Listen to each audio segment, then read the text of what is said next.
Do you know what's really awesome? What is?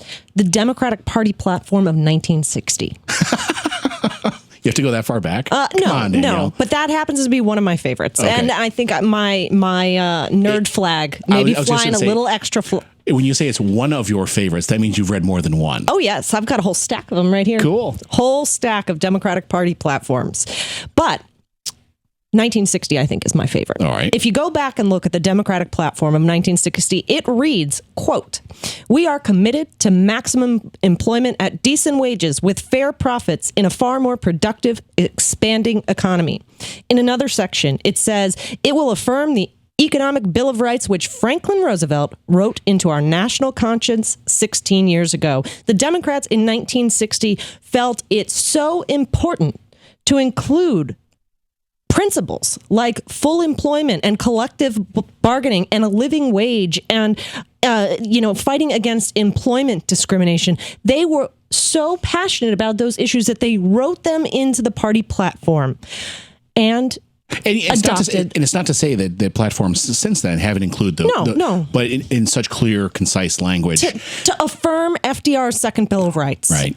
Interestingly, you found when we were reading through the 1992 Democratic platform, the word that just shocked me. Yes. That was in there over and over and over and over again was revolution. The 92 platform reads, "The revolution of 1992 is about restoring America's economic greatness." Next paragraph. "The revolution of 1992 is about putting government back on the side of working men and women."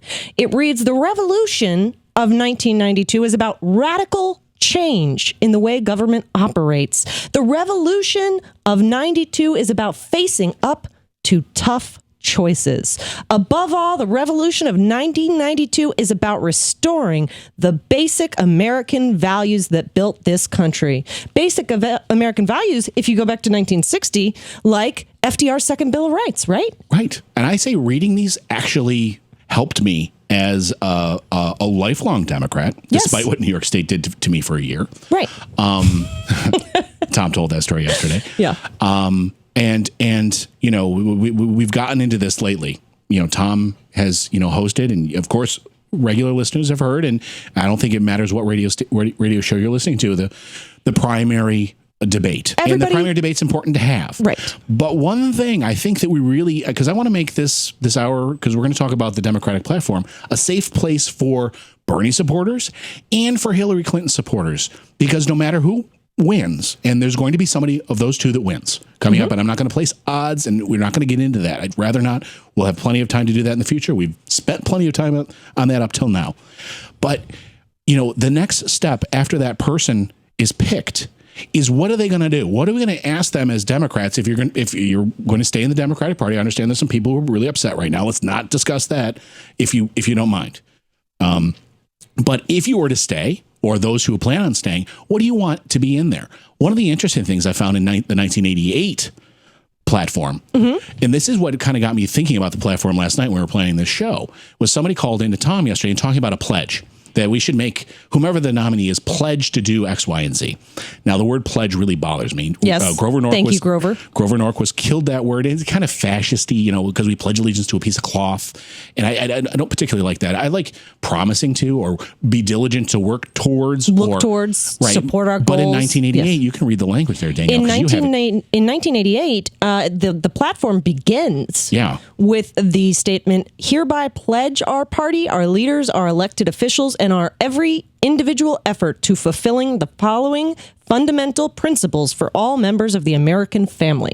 And so essentially in the platform, it's saying, hey, if you're going to run as a representative who calls themselves a Democrat, these are the things you need to do. And I kind of like that feeling to it. It's not going to be a binding contract. It's not like we can sue you if you do something different. But it also says, hey, these are the things we'd like you to do. And when you do, great. Thank you. Keep it up. And we're going to be behind you. When you don't, hey, you're not following our platform that we set out for you when we nominated you. Right. So the question here that we want to ask is, as we're building this platform, what planks are important to you? I know the regular ones, but Tom's audience, exceedingly bright, amazingly unique ideas. some things that I would never think of, and Danielle, you would never think of. So I thought it'd be great to throw it up to everybody and say, right. What would you want there? How would you want it worded? These documents are pretty amazing. They're not just bullet points. These are, extended prose. They're kind of sales pitches to an extent, which I'm not a big fan of. I'd like them to be a little bit tighter. Interestingly enough, I know a lot of work goes into them. Yeah, and interestingly enough, and I say this, part teasingly, is the only one of these I have 6 different years of party platforms in front of me. The only one of them that uses that term pledge is 88, right. which Democrats lost. They did. So they didn't lose every single all the way down. And they didn't suddenly stop working for those those so planks. I don't think we're putting the word pledge in there is why 88 Dukakis lost the presidential election. I don't think so either, but just an interesting point Although to note. The fact that I couldn't vote in that election probably is why. That is totally it. Shano couldn't vote. It's all your fault. Although I was arguing it's all your fault. Yes. The one point that I find among these platforms that I find is very important is discussion and, in the words of 1960, reaffirm. I don't know the reaffirmation. That's it. All right. I think of FDR's second Bill of Rights, and I think that to me is probably the root of so many others. When we talk about a living wage, when we talk about income disparity, when we talk about the wage gap, even climate change becomes easier to solve when you don't have to think about a segment of the population possibly being priced out of being able to afford their heating bill in the winter. Right. So for me, I think that's number one is FDR's economic Bill of Rights. Right. And when we're asking for these suggestions as for planks for the platform, I understand that most people are going to call in with the things either they find really interesting that haven't been included or the one that's most important to you. And I get that. I'm not even asking for which is the most important or to put them in any particular order because everyone has their own set of priorities based on the life they're living and the experiences they've had. I get that.